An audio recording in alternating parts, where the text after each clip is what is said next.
Saya pernah melakukan zina dan minum minuman keras. Bagaimana dengan amal ibadah yang saya lakukan saat ini, dan bagaimana dengan hukum Islam tentang rajam dan potong tangan dan lain-lain? Apakah saya masih bisa berharap surganya Allah? Mohon nasihatnya Ustaz.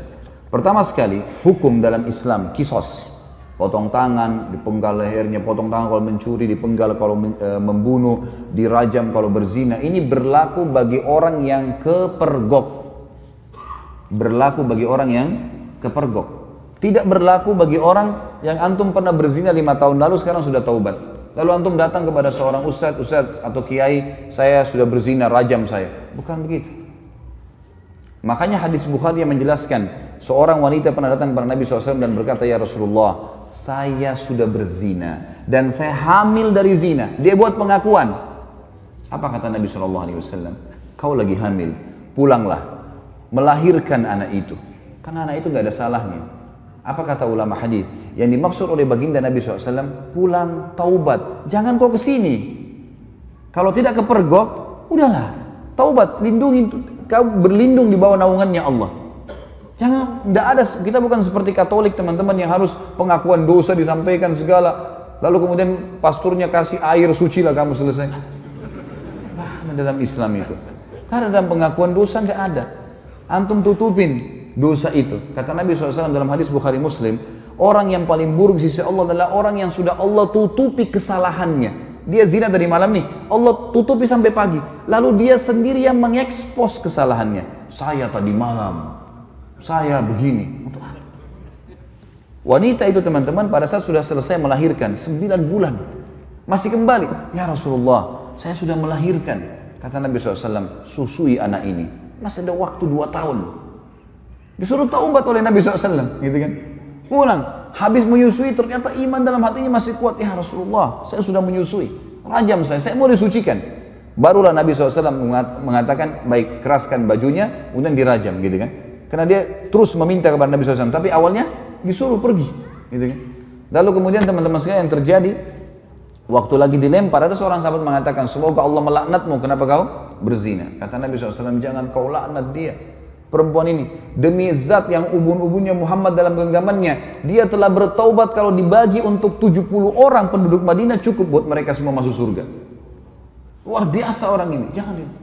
Ada pernah sahabat mengatakan, ya Rasulullah, saya mencium seorang wanita di pinggir Madinah, asabtul mar'ah. Dalam ulama hadis mengatakan, dia mengatakan, saya sudah menciumnya, saya sudah memeluknya, tapi tidak terjadi perzinahan. Kata Nabi SAW, atusolli ma'ana, apa kau sholat bersama kami berjamaah? Kata dia, iya. Kata Nabi SAW, idhab, pergilah dari sini. Udah, artinya kau taubat, jangan ceritain ke saya, jangan buat pengakuan tuh, nggak usah. Taubat, tutupin aibmu, bertobat kepada Sang Pencipta. Karena yang kepergok ditangkap lagi zina, itu kena hukum. Kepergok lagi mencuri kena hukum, gitu loh. Pernah ada sahabat datang mengatakan, ya Rasulullah, saya berzina, dalam hadis Bukhari semua ini. Kata Nabi SAW sambil, ini orang lagi berhadap begini, Nabi SAW alihkan ke sana. Mungkin kau hanya menciumnya. Nabi SAW alihkan dia. Mungkin kau, jangan datang ngaku sini, pergi sana taubat, gitu loh. Kata Nabi SAW, mungkin kau hanya menciumnya. Dia datang ke sini, ya Rasulullah, saya telah berzina. Nabi SAW alihkan lagi sini, mungkin kau hanya memeluknya sambil tidak melihat wajahnya orang ini. Dia datang lagi, ya Rasulullah, saya sudah berzina. Nabi SAW balik lagi ke arah kiri, mungkin kau hanya begini dan begitu. Dia datang, ya Rasulullah, saya meletakkan kemaluan saya di kemaluannya, saya sudah berzina, rajam saya.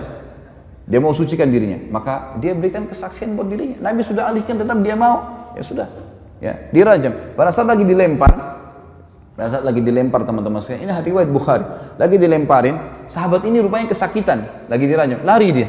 Ada satu sahabat kejar, diamtam pakai batu, mati, karena dipukul pakai batu, dikejar kan. Kata Nabi SAW, halla taraktumu fayatubu yatubullahu alaih. Tidakkah kalian biarkan aja dia pergi, semoga saja dia taubat dan Allah terima taubatnya. Karena ini shock terapi sebenarnya kan, supaya dia tidak ulangi. Dalam Islam tidak ada teman-teman begitu orang buat ngaku penggal lehernya, ngaku potong tangannya, bukan itu. Ini memang Allah mengatakan, "A'udzu minasyaitonir walakum fil qisasi hayatun ya ulil albab." Dalam kisas itu ada kemakmuran hidup bagi kalian, bagi orang-orang yang berakal, dan ini bagi orang yang seperti saya jelaskan tadi teman-teman yang kepergok. Kalau orang sudah taubat, antum melakukan dosa sudah taubat, sudah antara antum dengan Allah, jangan ceritakan. Dan ulama masuk dalam bab masalah menikah, tidak dibenarkan seorang laki-laki bertanya pada istrinya atau istri bertanya pada suaminya, sebelum nikah kau pernah berzina enggak? Ini enggak boleh ditanyain dan tidak boleh dijawab. Yang ditanya enggak boleh jawab. Untuk apa? Baik kalau dia bilang iya saya pernah zina, hah? Gimana? Untuk apa nanya? Sekarang depan mata saya ini istri saya, ini suami saya, selesai. Yang saya tahu zahirnya adalah orangnya baik, itu hukum kita. Jangan korek-korek yang kita tidak tahu, nggak usah. Nggak perlu. Nggak usah periksa-periksa HP. Ngambil tugasnya malaikat. Lah iya. Allah titip malaikat kiri kanan nggak? Yakin nggak dengan itu? Apa fungsinya? Kiraman katibin kata Allah. Tugasnya nulis. Ngontrol suami kita di mana, istri kita di mana, dia yang nulis. Dan tidak ada yang luput dari penglihatan Allah SWT. Tidak ada dosa yang luput. Jangan repot-repot kita yang sibuk hubungi siapa, bicara sama siapa, habis umur untuk itu. Saya bilang sama istri saya nggak akan periksa HP-mu. Urusan kamu dengan Allah. Saya cuma ingatkan, tapi sesuatu yang salah depan mata saya luruskan. Dan saya tentram hidup dengan cara seperti itu. Gitu kan? Gak usah repot-repot, ada urusan sama Allah, kita selalu ingatkan kepada Allah SWT.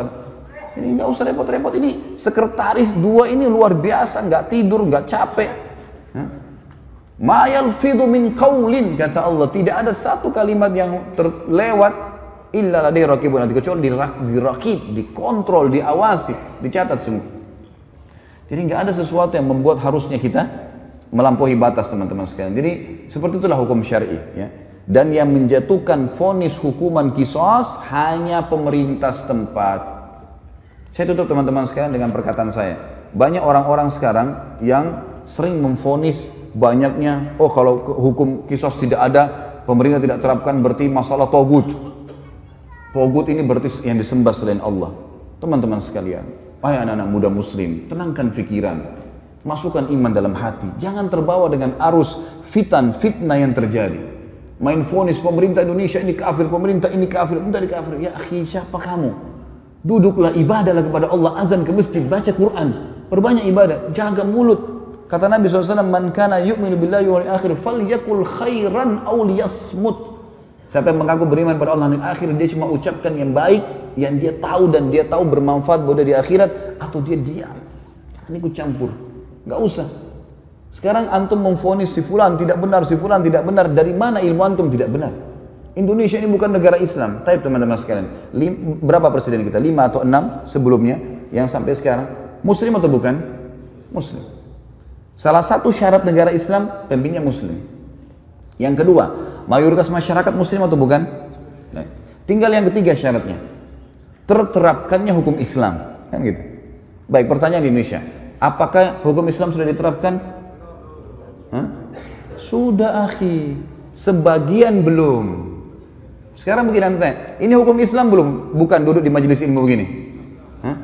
Takbir masjid, hukum Islam bukan? Azan dikumandangkan, 5 waktu sholat dikumandangkan. Kalau kita Ramadan diiklanin nggak? Baik, kalau kita pergi haji, jemaah haji pergi nggak? Pemerintah buat nggak program haji? Puasa Ramadan, zakat, ada badan zakat nasional, kita bebas. Antum sekarang buat yayasan, kumpulin zakat, sedekahkan, buka rumah anak yatim, buka pesantren. Kita punya pengajian agama, antum nikah dengan cara Islam bukan? Baik, antum cerai Islam. Ada majelis ulama enggak di Indonesia? Teman-teman sekalian, yang belum diterapkan di Indonesia apa? Pencuri potong tangan, ya? Orang berzina dirajam. Ini bagian daripada syariat, bagian, bukan totalitas syariat di situ. Harus kita tenangkan pikiran dan hati kita, teman-teman. Jangan terbawa cuma emosional dan ilmunya kurang, akhirnya kemana-mana nih, gitu kan? Ban mobil kita kalau bannya lagi kempes, tambah angin saja, jalan. Kita enggak, kempes, buang semua mobilnya. Lah iya, langsung main vonis. Teman-teman, manusia semua bisa berbuat salah, punya kekurangan, gitu kan? Tetapi kita mendoakan. Yang saya lihat adalah kita di Saudi misal contoh ya, saya karena pernah tinggal di sana, saya melihat di setiap mimbar hari Jumat, semua khatibnya pasti mendoakan agar pemimpin mereka dapat hidayah. Bayangkan kalau kita punya, saya dapat data teman-teman di Jakarta Selatan saja, kita punya 2.200 masjid dan musola. 2.200 masjid dan musola. Ini mungkin sejumlah dengan masjid di negara-negara muslim yang lain yang kecil. Ini baru Jakarta Selatan, kita punya 5 wilayah Jakarta. Ada pusat, ada barat, ada utara, ada timur, ada selatan. Ini kalau 2.000 aja setiap wilayah kita punya 10.000 masjid. Bagaimana kalau seluruh Indonesia? Bagaimana kalau semua orang ini, ya, kalau 10.000 masjid teman-teman berarti ada 10.000 khatib. Ya. Kalau kita punya, misal seluruh Indonesia anggaplah 5.000, 100.000 masjid. Semuanya mendoakan, ya Allah berikan hidayah pemimpin kami. Ya Allah berikan mereka menerapkan Al-Quran dan Sunnah. Ya Allah. Terus kita doakan kebaikan. Masa dari sekian ratus ribu orang mukmin berdoa tidak diterima sama Allah? Daripada kita main vonis, kita main salahkan, comot sana, ganti sini, vonis ini. Kehidupan apa ini gitu? Coba kembali kepada ilmu yang benar teman-teman. Sekali lagi saya mengajak anak muda muslim untuk tenangkan pikiran, jangan terbawa arus, tenangkan hati teman-teman, nuntut ilmu, perbanyak ibadah buat antum sendiri. Mati kalau datang kita nggak bisa lepas, nggak harus antum tua dulu baru meninggal dunia. Maka sibukkan pada hal yang bermanfaat. Allahu alam. Ini tentu saja saya tutup teman-teman sekalian dengan kalimat saya bukan menggurui, saya tidak pernah menyebutkan nama orang, alhamdulillah di majelis saya tidak mau memvonis siapapun salah, tapi kita kembali kepada wahyu Allah subhanahu wa ta'ala sesuai dengan pemahaman para sahabat. Ini adalah hal yang paling tepat. Coba antum kembalikan kepada ini, maka hati kita akan tenang. Oh ternyata Ibnu Abbas, oh ternyata si fulan, oh ternyata si fulan.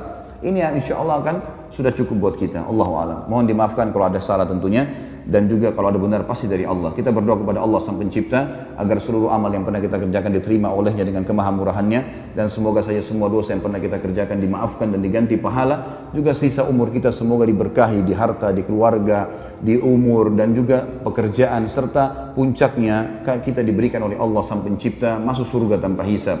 Dan tentu kita berharap ya Allah surga Firdausmu yang maha luas dan juga yang maha sempurna. Ya Allah, kami mohon kepadamu agar Engkau menolong saudara-saudara kami di Palestina, di Syria, di Yaman, di Irak, di Myanmar, dimanapun mereka berada yang sedang tertindas. Ikhlaskan niat mereka, terima para syuhada mereka, muliakan Islam di tangan mereka dan tangan kami semua, serta partisipasikan kami bersama mereka di pahala baik dengan doa, dengan harta juga dengan jiwa kami. Dan semoga dengan kemahamurahan-Mu ya Allah yang kami yakin Engkau sedang melihat kami sekarang, dan juga malaikat-Mu sedang menghadiri majelis ilmu ini, agar Engkau menyatukan kami semua di surga Firdaus-Mu tanpa hisab, di mana Engkau satukan kami di majelis ilmu yang mulia ini. Tentu selanjutnya teman-teman sekalian kita berharap agar Allah Subhanahu wa taala sekali lagi mengikhlaskan niat kita menjadikan majelis ilmu ini sebagai ilmu yang bermanfaat, dan saya memohon ampun bila ada sesuatu yang salah kepada Allah Sang Pencipta, dan juga untuk saudara kita semua yang hadir di sini dan kedua orang tua kita dan seluruh muslimin dan muslimat agar semuanya dimaafkan kesalahan-kesalahannya. Subhanakallahumma wa bihamdika asyhadu an la ilaha illallah astaghfirullah wa atubu ilaik. Wassalamualaikum warahmatullahi wabarakatuh.